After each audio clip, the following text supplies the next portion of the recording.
ആണുങ്ങളെ നമ്മൾ വശീകരിച്ചെടുക്കണം. എങ്ങനെ? നീ എന്റെ ആങ്ങളെ നീ എന്താ വിളിക്കാറ്? ഇച്ചായാന്ന്. ഇച്ചായ അതാണ്ട കിടക്കണം. അങ്ങനെയൊന്നും വരത്തില്ല അവന്മാര്. പിന്നെ ചേച്ചി വിളിക്കണം. എങ്ങനെ? ഇച്ചായ അങ്ങനെ വിളിക്കണം. എങ്ങനെ? ഇച്ചായ. അങ്ങ് കേറട്ട് മുകളിലേക്ക്. ഇച്ചായ. എന്റെ കൂടെ പറ. ഇച്ചായ. അത് കിട്ടണം. മനസ്സിലായില്ലേ? പിന്നെ ഇപ്പൊ നമുക്ക് എന്തെങ്കിലും ഒരു കാര്യം പറയാനുണ്ട് എന്ന് വിചാരിക്കും. അപ്പൊ നീ എങ്ങനെ വിളിക്കും? കറവക്കാരനെ വിളി വരും. എടി നിന്റെ ഭർത്താവിനെയാണോ നീ വിളിക്കുന്നത്? വശീകരിച്ച് വിളിക്കണോ? അപ്പൊ എങ്ങനെ വിളിക്കണം?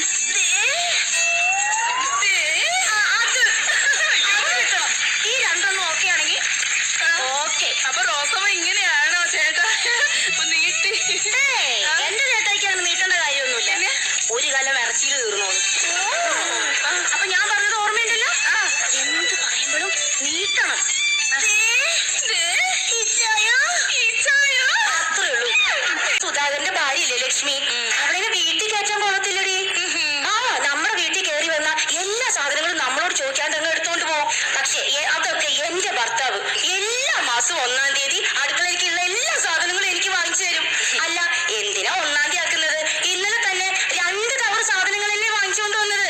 പക്ഷേ പഞ്ചസാര വാങ്ങാൻ മറന്നുപോയി. ഇത്തിരി പഞ്ചസാര തരുമോ?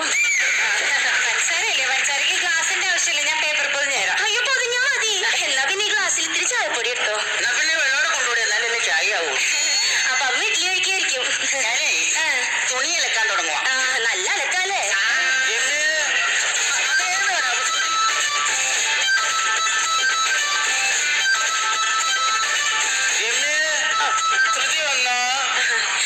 അതെന്റെ ഭർത്താവാ സുശീലേട്ടൻ. നീ ഇവിടെ വന്ന് നിൽക്കണോ?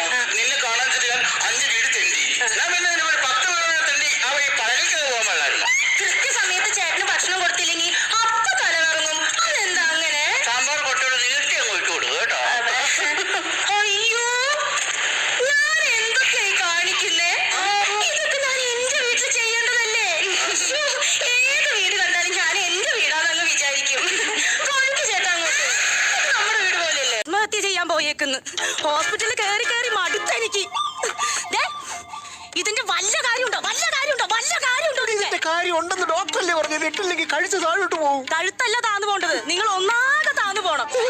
യൂട്യൂബിൽ വൈറലാവാൻ വേണ്ടിട്ട് ആരെങ്കിലും പ്രാവിന്റെ മൂട്ടി തൂങ്ങി ചാവാൻ നിൽക്കോ? എടി, ഞാൻ തൂങ്ങിത്താവാൻ ശ്രമിച്ചതല്ല. പിന്നെ ഞാനേ തൂങ്ങിച്ചാവുന്നതായിട്ട് ഷൂട്ട് ചെയ്ത് യൂട്യൂബിലിട്ട് വൈറലാവാൻ ശ്രമിച്ചതല്ലേ. അങ്ങനെ നിക്കണെങ്കിൽ ആരെങ്കിലും ഹെൽപ്പിന് വെക്കണ്ടേ? ഹെൽപ്പിന് വെച്ചായിരുന്നല്ലോ. ആരെ? അപ്പുറത്തെ ബിജുവിന്റെ പൊക്കമുള്ള നമ്മുടെ മോനെ. എന്നിട്ടെന്താ, ഞാൻ തൂങ്ങാൻ കയറി അങ്ങോട്ട് നിന്നതും ഐസ് പെട്ടി വന്നു പോലും. അവൻ ഐസ് മേടിക്കാം. അത് കഴിഞ്ഞ് അവൻ തിരിച്ചു വന്നപ്പോ ഞാൻ കണ്ണും തള്ളി താഴെ കിടക്കാം. എന്റെ അടുക്ക ചോദിക്കുക, അച്ഛാ 10 രൂപ വരുന്ന, ഞാൻ ഐസ് മേടിച്ചിട്ട്.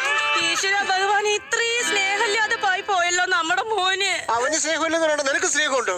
എടി, എന്തെങ്കിലും സ്നേഹം ഉണ്ടായിരുന്നുണ്ടെങ്കിൽ ഞാൻ അവിടെ നടുവും തല്ലി കിടക്കുമ്പോ എന്നെ വന്നല്ലേ പിടിക്കേണ്ടത്. അപ്പൊ മേളിൽ നിന്ന് വേണം കുഴ ഒടിച്ചോണ്ട് നീ ആടിന് കൊടുക്കാൻ കൊണ്ടുപോയില്ലേടി? അതെ, ആടിന് കൊടുക്കാൻ പോവും. മട്ടൻ 1 കിലോന് 800 രൂപ വില. ഈ പൊട്ടനെ കൊടുത്താ വല്ലതും കിട്ടും. പൊട്ടനല്ല, കുട്ടൻ. രണ്ടും കണക്കന്നെ.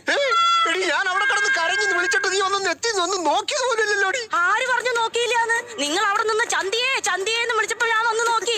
നിങ്ങളുടെ ചന്തിക്ക് ഒരു കുരു ഞാൻ കണ്ടില്ല. എടി, ചന്ദ്രിക എന്നാ വിളിച്ചത്.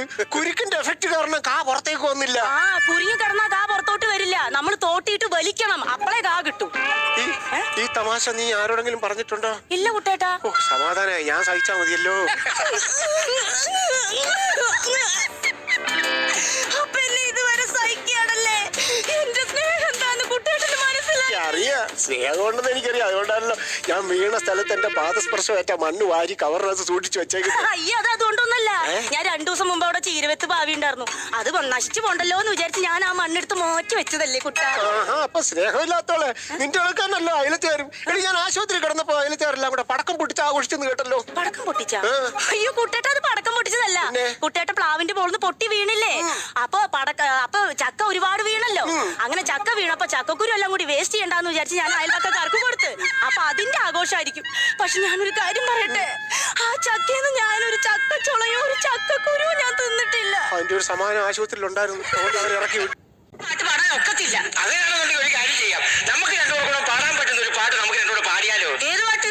അയല വറുത്തതുണ്ട് കരിമീൻ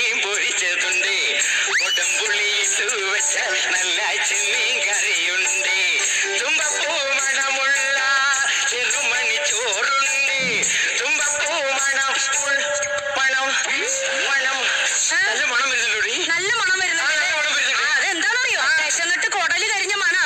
ഈ പാട്ട് പാടി അകത്തോട്ട് വല്ലതും പോവോ? ഇല്ല. അതിന് എന്ത് വേണം? പണിക്ക് പോകണം.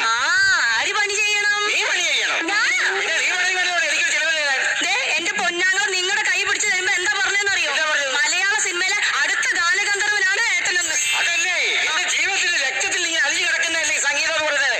സംഗീതത്തിനകത്ത് എനിക്ക് ഏറ്റവും ആവശ്യമുള്ള ഒരു കാര്യം എന്താണെന്നറിയോ? ഞാൻ പാടിക്കൊണ്ടിരിക്കുമ്പോൾ ആ വേദിയിൽ വീണ് മരിക്കണമെന്നുള്ളതാണ് എന്റെ ഏറ്റവും വലിയ അംബിഷൻ. അതെന്തായാലും നടക്കും മാധവേട്ട. നിങ്ങൾ സ്റ്റേജിൽ പാടാൻ അങ്ങ് കേറിയ മതി, ബാക്കിയുള്ളത് നാട്ടുകാർ നോക്കി. നീ ഇതുപോലെ കലാബോധം ഇല്ലാത്തൊരു കരുതിയാണല്ലോ എന്റെ തലയിൽ വെച്ച് കെട്ടിയിരിക്കുന്നത്. നിനക്ക് കലാബോധം ലേശം പോലും ഇല്ല. എടി സംഗീതം എന്ന് പറയുന്നത് അനന്ത സാഗരമാണ്. എന്നാ നിങ്ങളൊരു കാര്യം ചെയ്യും, ആ സാഗരത്തിലേക്ക് വള്ളവും വലയും കൊണ്ടുപോ. 10 കിലോ മീനെങ്കിലും പിടിച്ചിട്ട് വാ. ആര് പോവും? നീ വേണം. ഞാനാ? പിന്നല്ലാതെ എടുക്കുമ്പോ വലവീശാൻ നല്ല പ്രാക്ടീസ് അല്ലേ, ഇഷ്ടംപോലെ മീനെ കിട്ടും. എന്റെ മാധവേട്ട, ഞാൻ നിങ്ങളുടെ കാല് പിടിക്കാം. നിങ്ങൾക്ക് എന്തെങ്കിലും ഒരു പണിക്ക് പോക്കൂടെ? അയ്യോ എനിക്ക് പണിക്ക് പോകാൻ പറ്റത്തില്ല. അതെന്താ? പണിക്ക് പോയി കഴിഞ്ഞാൽ എന്റെ തൊണ്ടയ്ക്ക് സ്ക്രാച്ച് വീഴും. എന്റെ ദൈവമേ. അതെ മാധവേട്ടൻ, ഒരു കാര്യം അറിയോ? പാട്ട് പാടി പണിക്ക് പോയി വൈറലായി ഒരുപാട് പേരുണ്ട് മാധവേട്ട. അടുത്തിടയ്ക്ക് ഒരു ഹിന്ദിക്കാരൻ വൈറലായില്ലേ? അതായത് അറിയില്ലേ? കടിച്ചാ തുപ്പ, കടിച്ചാ തുപ്പ. എന്താണെങ്കിലും ശരി, അയാൾ പാട്ട് പാടി വൈറലായോ? അത് പണിക്ക് പോയിട്ടാ. അത് ശരി. അപ്പൊ പാട്ട് പാടിക്കഴിഞ്ഞാൽ വൈറലാവും അല്ലേ? ചുമ്മാതല്ല സുഷമ ഇടയ്ക്കിടയ്ക്ക് എന്നോട് ചോദിക്കുന്നത് ഒരു പാട്ട് പാടിത്തരാമോ, ഒരു പാട്ട് പാടിത്തരാമോ. ഇതറിയാമെങ്കിൽ ഞാനൊക്കെ ചെയിൻ സോങ് പാടിക്കൊടുത്തേനെ. എനിക്കറിയാം, നിങ്ങൾ എവിടേക്കോ പോയിട്ട് ചെയിൻ സോങ് പാടുന്നുണ്ട്. നാട്ടിൽ മുഴുവൻ പാട്ടാ. ചുമ്മാ സംശയിക്കരുത്, എന്നെ സംശയിക്കരുത് കേട്ടോ. സംശയമില്ല, ഇത് നടന്നതാ. കുടുംബശ്രീയിലെ ലത ചേച്ചിയില്ലേ? ലത ചേച്ചിയുടെ ഒരു മോനുണ്ടല്ലോ, ആ മോനും നിങ്ങളും പാടുമ്പോ ഒരേ ശബ്ദം. എന്റെ ദൈവം, നീയൊക്കെ എന്തിനാണ് ഇങ്ങനെ സംശയിക്കുന്നത്? ഇനി ഒരേപോലെ ഉള്ള 9 പേരുള്ളത് പോലെ ഒരേ സ്വരത്തിലുള്ള 9 പേരുണ്ടാവും എന്നാണ് പറയുന്നത്. അതിൽ ഒരെണ്ണത്തിന് ഞാൻ പിടിച്ച്, ബാക്കി എത്തവണ. ബാക്കിയൊക്കെ പോക്കോട്ടെ. നീ ഭയങ്കര ലാഗാണ്. പിന്നെ പറയുന്ന ആള് ഭയങ്കര സ്പീഡാണല്ലോ. പെട്ടെന്ന് ഇങ്ങോട്ട് പണിക്ക് പോവാളേ. അതെ, നേരം വൈകാണെങ്കിൽ ഇന്ന് വരാൻ നിക്കണ്ട, നാളെ വന്നാ മതി. അയ്യോ നാളെ വരാൻ പറ്റത്തില്ല. നാളെ തമ്പി സാറിന്റെ വീട്ടില് കോൺക്രീറ്റ്. എന്നാ മറ്റന്നാ വന്നാ മതി. മറ്റന്നാ ഒട്ടും പറ്റത്തില്ല. ബ്ലോക്ക് ഓഫീസിലെ രവിയണ്ണ ഇല്ലേ, അങ്ങേരെ വീട്ടിന്റെ തറ കോൺക്രീറ്റ് ചെയ്യണോ. എന്നാ നിങ്ങൾ വരണ്ട. വരണ്ട്. അപ്പൊ ഞാൻ പിന്നെ നിന്നെ എങ്ങനെ കാണും? യോ, വരാതിരിക്കുക എന്തെങ്കിലും ചെയ്യണ്ട സുനിയേട്ടാ. അല്ല ഗിരിയെ പോവല്ലേ? എന്താ? പണ്ടാരത്തോട്ടിലെ കുറിണിയപ്പച്ചീര വാള വയറ്റുവങ്കാലയ്ക്ക് അമ്മച്ചിയൊക്കെ ചെന്നപ്പോഴേ ഇത് ഇന്നെങ്ങാനും പറഞ്ഞു തീരോ? പറയട്ട്. ബന്ധുക്കളെല്ലാം കൂടെ ഒരേ കശാപ്പിശ. അത് വേറൊന്നും അല്ല, സുനി ഇങ്ങനെ നടന്നാ മതിയാ ഒരു കുഞ്ഞിക്കാലൊക്കെ കാണണ്ടേന്ന്. ആ ചോദിച്ചവരോട് ചെന്ന് പറയണം, സുനിയുടെ ഭാര്യയ്ക്ക് ദൈവശക്തി ഒന്നുമില്ല ദിവ്യഗർഭം ഉണ്ടാക്കാൻ.